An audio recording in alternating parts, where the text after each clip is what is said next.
Hello and welcome back to another video. In today's video, NuttyNu, I'm here. I'm gonna talk to you guys about Toyota pickups, Toyota 4Runners. Keep in mind, I made a video like this already about a couple years ago, back in 2020 when I bought my other pickup. What to look for when you're buying a older Toyota pickup. Today, we're gonna be talking mostly about third gen Toyota pickup, which is the 89 through the 95, but this is also very similar to the second gen 4Runners, which is like the 90, 89 through 95 as well. If you're looking to buy a Toyota pickup, Toyota 4Runner, or even like T100 or first gen Tacoma, this is gonna be very similar to all those vehicles, but me personally, I have purchased a lot of Toyota pickup, third gen Toyota pickup, in the last few years, and I think I have a good knowledge of what to look for. So if this video will help you, make sure you guys follow the Instagram, subscribe. If you're looking for a 30-year-old Toyota pickup, 4Runner, these are the first thing that you have to ask yourself that are deal breaker. All right. So for me, these are what I would consider. First thing is, does it have a clean title, or is it reconstructed title, or does it not have a title at all? Those are the things you gotta look for. For me, I don't really care if I'm buying a car to keep or sell. Clean title is preferred. If it doesn't have a clean title, it's fine. Out of all the Toyotas I purchased in the last years, I have only had one truck that was a reconstructed title, which was that black Tacoma that I got for $300 with the blown head gasket. We used Blue Devil and ran it for, and then the rest of the vehicles has been either clean title or have no title. So you got to ask yourself that first. Does title matter? And honestly, with these older trucks, having a reconstructed title doesn't really affect it. When I got insurance for it, the insurance wasn't crazy rates, but again, I'm over 25, so that might have played a factor. If you're younger, it might be a different story. So first thing is clean title. The second thing that is either a deal breaker or not a deal breaker is, does it run? Now, does it run? Does the engine run? Hey, the engine has a no start, or there's a blown motor, or there's a head gasket issue. You have to ask yourself that first. If you have no knowledge in mechanical skills, or you don't want to pay to get it fixed, then that's a deal breaker for you. For me, it doesn't matter.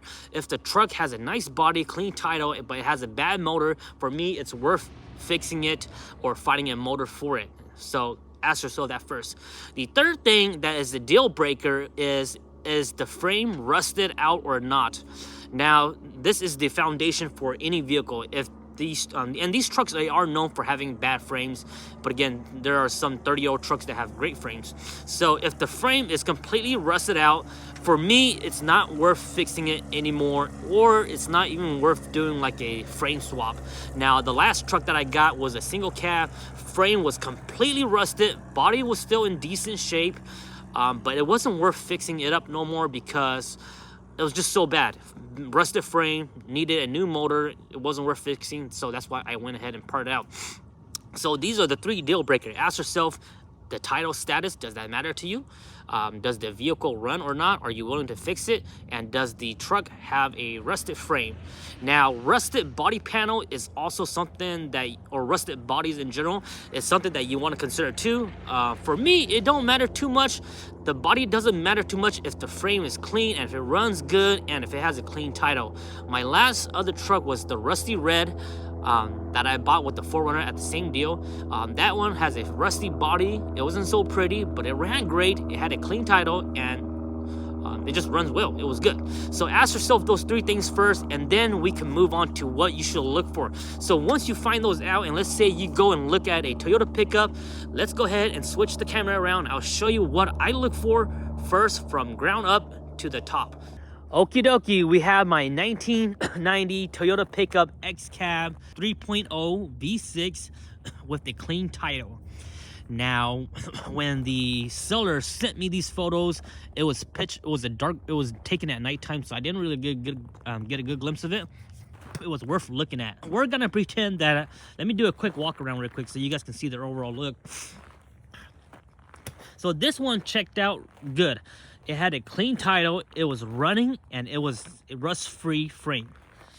And I'll show you the flaws here and there, and I'll let you know if those are deal breakers or not.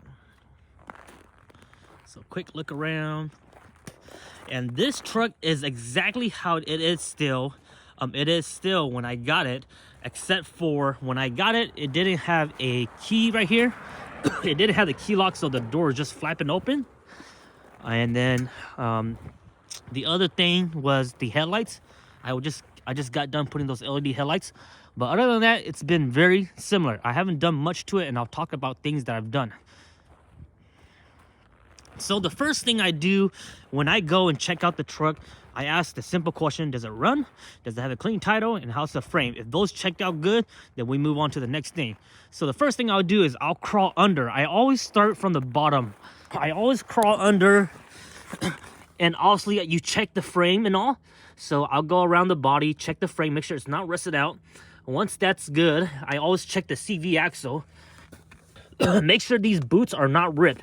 If they're ripped, you're gonna have to get new CV axle, and those things cost about $100 each, and with the labor. The front shocks were completely dead when I bought it, so I went ahead and put some new shocks already, just some very inexpensive one. The other thing you want to check while you're in the front is check for leaks. Does it have any leaks? If it doesn't have any leaks, you're good. If it does have some leaks, then you might have your typical oil leaks and stuff like that. And then you want to check your tie rods. Just kind of swing them back and forth. If they're super loose, you're gonna need new tie rods eventually. These are still nice and stiff. So check out your suspension, check out your steering components, check out the frame. It's all good. Check out the tires, make sure they're decent tires. If the tires are worn out, that's not a deal breaker. Maybe you can negotiate, hey, give me a few $100 in credit. And like I said, we'll go check out the frame. The frame is good. I'm not gonna show you guys all of it. And then the other thing you want to check out is the exhaust. This is the cat. But you want to check out and make sure the muffler is not all rusted out, because a lot of these trucks, they have rusty muffler. But this one has a new muffler already. They've done a lot of good stuff to it already, so it doesn't have any exhaust leak. And again, we'll go down again. We'll check it out. And again, it has a little bit of rust right there, but all those little surface rust, they're not structural rust. So you want to look for structural rust, not surface rust.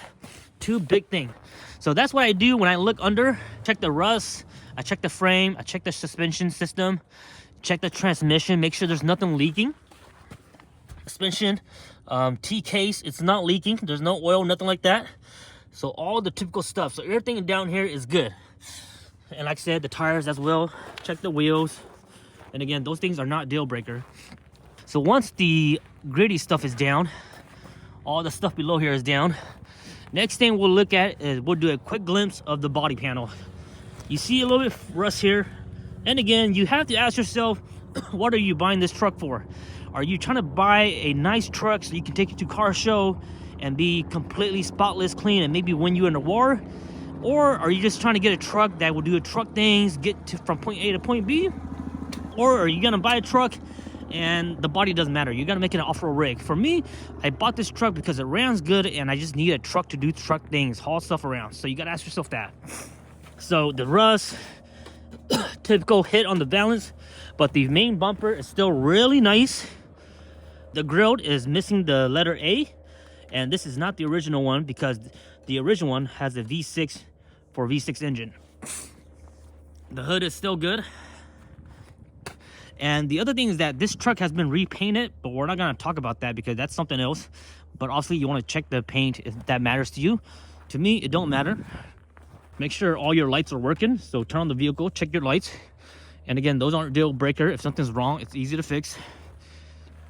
These trucks, 4Runner, this section here is really known to get rusted because of this piece right here. It just collects water. So you can see right here, which is normal. And again, down here, water gets kicked up from the tires. So check the fenders, check the hood, check the doors. Doors a bit rusty. If the cab is rusted, that's a big deal. For me, it's a big deal if the cab is completely rusted because it depends on what I'm doing. If I'm gonna keep it and just use it for truck, it's fine. But if I'm trying to resell it, then that might be a big deal. Your windshield, this has a clean windshield. No cracks, nothing like that. But again, it is missing a trim. But again, not a big deal, not a deal breaker.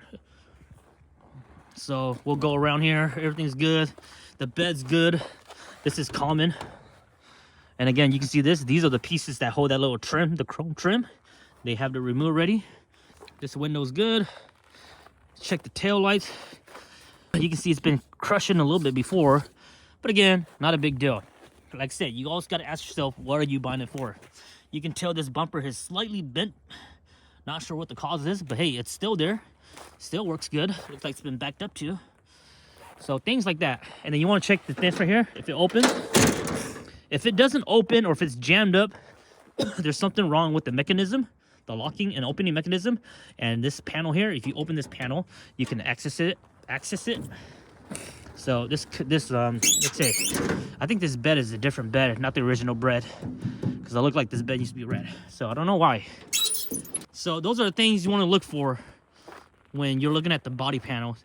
Overall, this body here is still pretty good. Now, the other things that my truck was when I bought it was already like this. The doors all mix and match. We're not going to take that into consideration. We're just going to pretend these are the correct doors, except the fact that it has little dings and dings. So typical dings, missing the plastic panel. Is that a big deal for you? Ask yourself that. Pickups, 4Runner, they came in two options, manual or electronics. If it's manual, you want to go ahead and test it out. Make sure all the door locks work and stuff.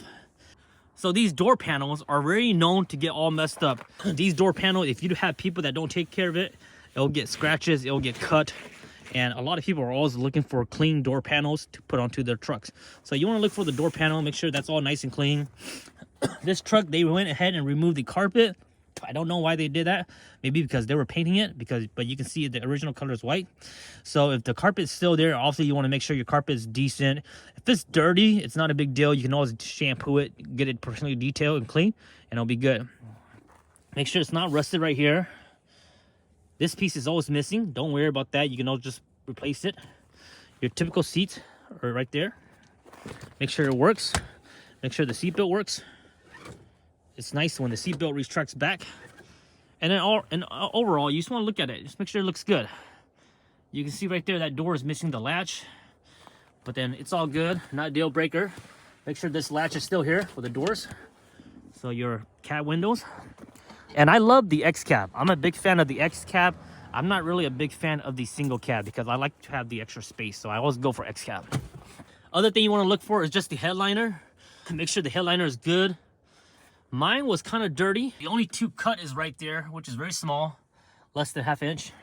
Things like that you want to check out for. Make sure the club department is working good. Make sure the dashboard isn't cracked. Dashboard is known for cracking if you live in hotter states. But again, that's not a super big deal breaker if everything checks out good. Cup holder is very known. This piece here is known to break. It's known to break and it'll just hang down, flap it like that, and you can't put your cup on it no more. But again, these things are easy to replace. You can just pull this out and it'll come out. These pieces are always missing. They just pop out just like that. Not a big deal, easy to find. I got tons of those. Make sure the radio works. Make sure your ashtray. I always make sure that the cigarette socket works because I love charging my phone. This one doesn't have cruise control or AC, which is okay because I don't need that. And this is also a 5-speed, so make sure that's all good. Your visor, make sure that's all good. Your typical interior stuff, just check that out. Turn on the heat, make sure the heat works. Turn on the AC, if it has AC, make sure that works. If you live in a city or a state that needs AC, Cali, Arizona, Texas, stuff like that. This door here, like I said, I messed up this door lock right here, but not a big deal. That's something that's personally my fault. So just kind of take that as an exception. And again, the seats are known to rip right here on the driver's side. They're always known to be ripped, which is okay because that's normal for a 30-year-old truck. But this one is still really good because, like I said, this one only has 126,000 miles. Right there, 126,000 miles. So make sure that all works. Make sure it start. Check out the clutch start, start in clutch start, make sure it works. Make sure your e-brakes work. Do you guys have a 5-speed? After years and years, these e-brake, they usually go out. But thankfully, this one still works. So make sure the e-brake still works. Clock and stuff like that. So just your typical stuff. Typical normal wear and tear. But again, these things can be replaced. The seat belt on the driver's side is known to be rip. It'll get like fray and all like that for being old. But again, this truck still has a very low mileage. So you just want to check that out. This one doesn't retract as good. It's very slow. You kind of have to help it, but it's all good. And again, everything here is still good in the back. Those seats are a little bit dirty, but nothing crazy. and it still has that Toyota smell. Once you mess enough with these trucks, you know what that smell is, that smell that Toyota has. And then the other thing you want to check out for is you can always find out what kind of gears are in your axle. If you look on the VIN number, it says right here G294. That's your stock 410 gearing.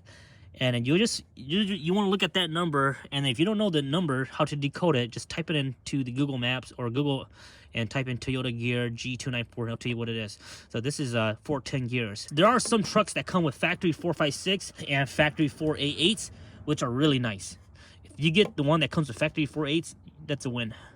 And again, the R150F, that's the transmission type. Those are things you want to look for as far as interior and exterior, and obviously you want to take it for a test drive, make sure it shifts good, make sure it goes in reverse, make sure the full-wheel drive system works, put it in full-wheel drive. If you have locking hubs, make sure the hubs work, put it into lock mode and unlock it.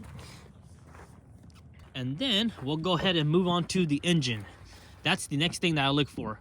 So I start from the bottom, frame, exterior, make sure everything works, door locks, etc., etc. Make sure the interior is decent. See what's wrong, see what might need to be replaced. And then after that, we check the engine first. And during this whole time, I haven't started the vehicle. I check everything first, and then after that, I ask the owner, may I get the key? May I start it up? And then I'll start it up for a while, and then I'll take it for a test drive. So when it comes to these Toyota pickup, you're either gonna get a 22RE or a 3.0. If you're working with the Tacoma first gen, then you might get a 3.4. But these are all similar things that I look for. I tried to take a look at the engine and see if it has been modified. Sometimes you'll see people do like cold air intake and stuff like that. But for example, if it hasn't been modified and it's been stock like what I have here, that's pretty nice. You can tell right away that the radiator is original. It's the metal one. So this might need replacement in the future. You can tell these aren't original hose clamp from Toyota. These are the original ones. And then you can tell that this battery here is pretty new. So the battery's good. But this is the wrong size battery. This the correct size is a 24, I believe, 24 or something like that. But it's usually bigger. It's about from here to over here. So this is the wrong battery, but it still works. First thing I noticed right away is that this fuse box here is broken. But it's not a big deal. Like I said, the internal parts aren't broken. It's just the housing. But the next thing I noticed that it's original. Obviously, the spark plug wires have been changed already. You can tell these are aftermarket. And then right here, it says that the timing belt has been replaced back in 2001 at 87,000 miles. So from 2001 till 2023, which has been 22 years, from 87,000 miles to 126,000 miles, this truck has not been driven much. But again, 2001, that's a long time. So I plan to change the timing belt and do an overhaul this summer if I keep it long enough. So things like that you want to look out for. You can tell these hoses have been replaced. These hoses has been replaced, which is good. Anything that's cooling hose, it's nice when it's been replaced because cooling hose are known to crack. And obviously the 3.0 is known for head gasket issue. You can always ask the owner, hey, do you know if it's been done, the head gasket and stuff like that. Two things you want to ask them is, has the head gasket been done? And when has the timing belt been done? Or if it's a 22R or E, then you want to ask them about the timing chain. If they don't know, then it's okay. But keep in mind that you might need to replace it soon. Air box is factory, hasn't been modified. It's missing one of the cover right here, which is okay. Distributor cap is aftermarket. It's not Toyota, so this has been replaced. The alternator is original because it says Toyota. And then just check for normal wear and tear. You can see here the brake cylinder, master cylinder, is kind of rusty. But again, this is the original one, I believe. And everything looks pretty good. When I bought this truck, the brake lights was on. You know, when you put the e-brake, the brake light comes on. And it wouldn't go off when I disengaged the brake light, the e-brakes. And if that light is still on, it usually means that you're low on fluid, and that was the case. The light was still on, even when I had the e-brake off, and I had to just top this off right here. So if you get that light, don't worry about it. The intake boot is always known to be hard and fragile, but this one has been replaced. It's still nice and soft. Typical valve cover leak. Valve cover leak is typical on all Toyotas, 3.0, 22RE, 3.4. So not a big deal. This one doesn't have a super big leak, but it's there. And then obviously you want to check the oil. I'm not gonna teach you guys how to check the oil, but also you know how to do that. If you have automatic transmission, then also you want to check the ATF. You want to check your automatic transmission fluid when the vehicle is running, and you're supposed to put it in neutral, but you can always just check it in park. So things like that you want to check out for. The coolant hose that goes to the throttle body, there's one that goes into it right here. This one goes here, and there's one that comes out. On the 3.0, those are known to explode if they're old, which has happened to me before. And just by the feel of this, I can tell that these are kind of old and might need replacement in the next few years. So just things like that you want to look out for. But overall, it runs good. I plan to do the EGR delete, valve cover, put new spark plug, maybe do a timing belt overhaul. So that's what I plan to do to this engine. Other than that, I'm going to keep it the way it is. So things like that you want to look out for. Also make sure that the power steering fluid is good. And make sure that the power steering isn't leaking. This one had a lot of leaks, but I think it was just the overfill. So nothing crazy. And if you can, you want to check the belts. Make sure the belts looks decent. These belts look pretty good. Other thing I forgot to mention to you guys is that when you go look at a vehicle, bring a flashlight with you, even when it's daytime. You want to bring a flashlight because you can shine your flashlight to the engine bay and under the frame when you're looking at it. And obviously, you want to go look at a vehicle when it's daytime, like how it is now, not at nighttime. If you have to go look at it at nighttime, ask the seller to meet you at a gas station or somewhere that's well lit. So those are things you want to look for in your engine. Check all your fluids. Make sure the timing belt is good. Head gasket is good. Ask for some wreckers if they have any wreckers. Check the battery. And just your typical hoses and things. See if it's been tampered and stuff like that. The other thing you can also bring is a multimeter. You can bring your multimeter and check the battery. It should be above 12 volts. And once you start it, it should be at 14 volts. Once it's at 14 volts, it means that the alternator is working properly, keeping this battery charged. So those things I recommend you guys bring. Multimeter and a flashlight. And wear some jeans because you're going to be on your knees crawling under. So once you check the frame, the suspension, everything on the foundation, as I call it, check the tires, check your hubs and stuff like that. And once you check your exterior and make sure that's all satisfied, meets your check mark. And once you check the interior, everything looks decent, up to par to what you want. Then we check the engine. Engine looks okay. The next thing we want to do is go ahead and start this baby up.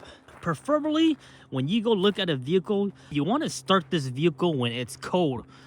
And there's a lot of reason behind that because you want to see how this vehicle is when it's cold. So always try to ask the seller, hey, I'm going to come look at the car. I want the vehicle to be a cold start. Sometimes sellers will try to start the vehicle when it's warm because the engine runs better when it's warm. And let's say you might have some hiccups when it was cold. So always try to check the vehicle out when it's a cold start. Always request those demands. So once the vehicle is started, obviously you want to hear and make sure the engine sounds good. You want to make sure there's no exhaust leak. If there's an exhaust leak, the engine will sound pretty loud. Let me go ahead and start this vehicle for y'all real quick. And also the Toyota here. These older Toyotas, they're known to have multiple keys. So for example, I have 3 keys. One is the ignition key. One is for the door because the door keys weren't matching. And then one key is for the gas because this one didn't have a gas lock. So here is my ignition keys, which is very common. If you break your door lock, you can replace those door locks. So you want to start it up.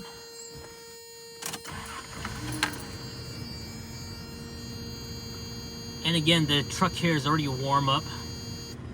So once you start it up, you want to just do your typical check. Check the heater, check the AC, etc., etc. Put it in different modes. The windshield, the blower towards you, and just check that out. So as you guys can hear, exhaust is nice and quiet. Has a little nice rumble to it, but nothing crazy. Typical muffler, nothing fancy, no flow master, nothing like that. And also, you don't want white smoke. If it has crazy white smoke, that's usually a cause of head gasket. But again, if you're starting this in the cold winter You will get white smoke for a little bit, but that's just the condensation. But once the vehicle's warm up and you're still getting constant white smoke, that's usually head gasket or oil burning. But let's say everything's good. So you want to just listen to the engine. Make sure there's no squeaky noise. Sometimes you'll get squeaky noise and it might be like a loose pulley, a loose belt pulley, or a loose belt, or a worn out belt, or a power steering leak, or a bad power steering going out. So you don't just listen for that. Also, you want to listen, make sure it doesn't tick. If it ticks a lot, if it sounds like a marble, like for example on the 22RE, if it sounds like it's marbling, like there's marbles inside the engine, it might be a bad timing bill coming up soon, or a valve, might need a valve adjustment, stuff like that. So this engine here sounds pretty quiet. Listen to it.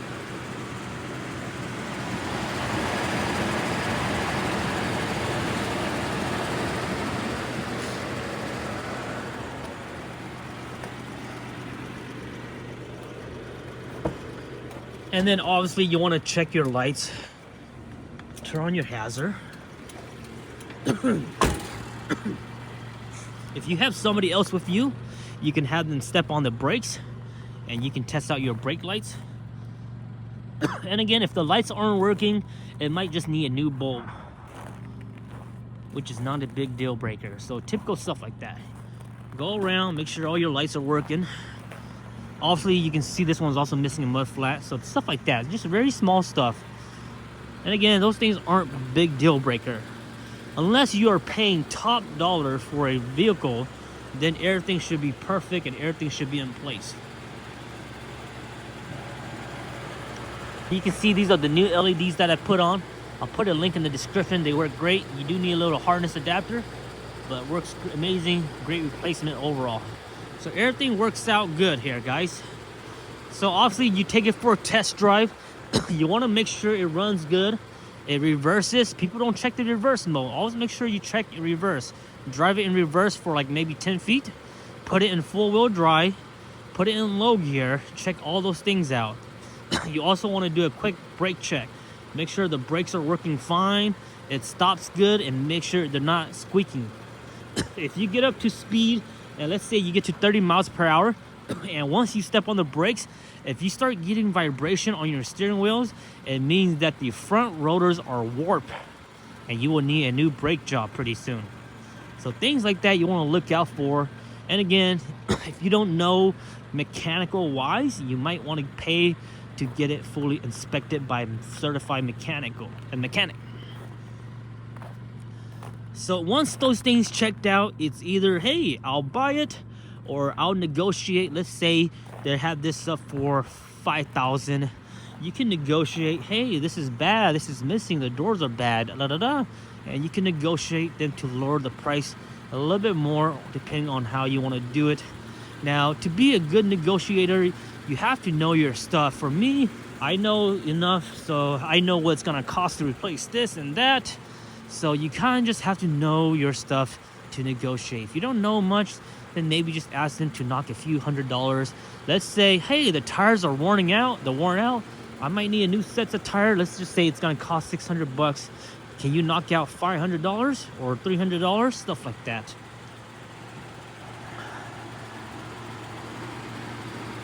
And don't be afraid to walk away. If something doesn't look good, just walk away. There's been plenty of times where I go check out some Toyotas, and man, I don't mind walking away. There's one truck that the paint was completely faded, rusty, the frame was rusty, had a hole in the engine. They still wanted about $2,000 for it. I was like, nope, not worth it. Because that truck was only worth buying if you were gonna part it out, but to be profitable, $500 was like the top dollar. So don't be afraid to walk away from a truck, because there's always more out there. Even though these trucks are getting rare and rare, there's always something out there, guys. And again, if you find something nice, don't be disrespectful. If the price is right, pay the price, man. A couple years ago, back in 2020, when I bought my 93 that I did a 3/4 swap, the owner wanted $3,500 for it. It was a great truck, super clean, runs and all. I didn't hesitate to pay $3,500. When he said 3,500, I was like, let's do it. Because in my mind, that was a fair price, because honestly, that truck should have sold more for 3,500. I bought that truck, did a 3-4 swap, kept it for about a year and a half, and then I sold it to somebody downstate. So there is a time to negotiate, and there's a time when the price is right, you gotta pay for it. So there you have it, guys. I hope you guys find this video helpful. And again, quick recap for anyone that might have missed it or fell asleep throughout the video. Hopefully it was entertaining enough. When you go look at a vehicle, you want to go during the daytime. You want to go with somebody in case you need to drive the vehicle back. And maybe go with somebody that knows a little more about the trucks than you. Go during the daytime. I always recommend bringing a flashlight, and I also recommend bring a multimeter if you can.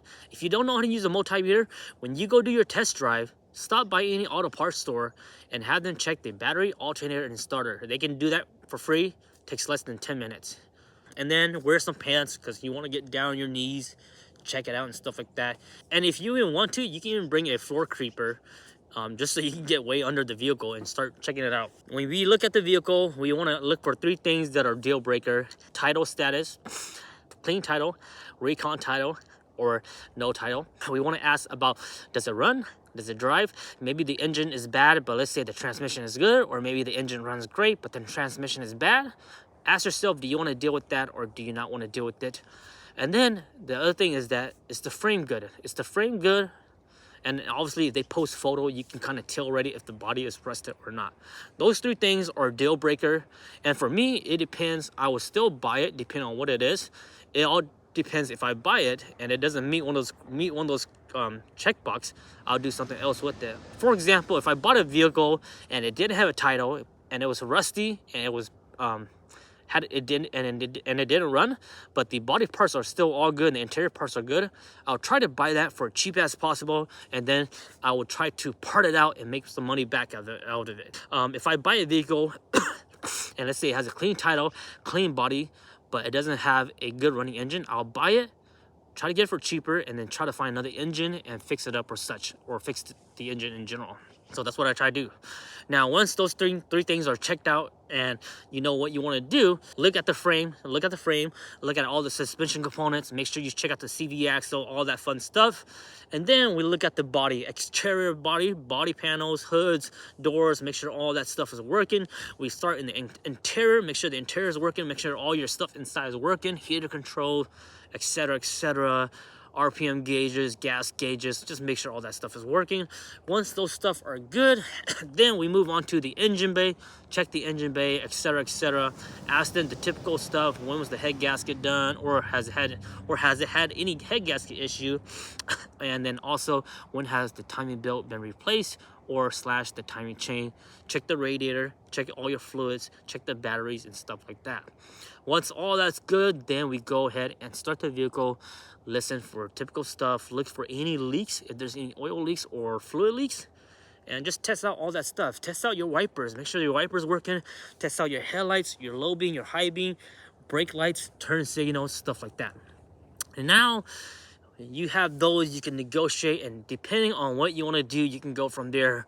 Whether you want to keep this truck forever, whether you're just trying to buy a truck to get you through the next summer, whether you want a truck just for hauling stuff, or whether you're buying a truck because this is your dream car and you plan to fully restore it, or whether you plan to buy this car and turn it into a monster buggy and you don't really care how it looks.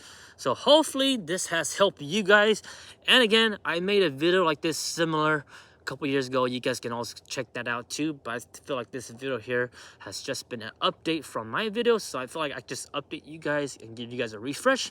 Now, if you guys think I missed anything, let me know in the comment section below. And it's getting freezy, so I'll check you guys out next time. You guys can always follow the Instagram, NuttyNu_484. Keep you guys posted there. See you guys next time.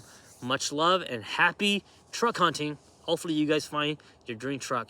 And again, make sure you get them now, because they are becoming a Toyota classic vehicle and the price is only going to go up from here on. Peace out.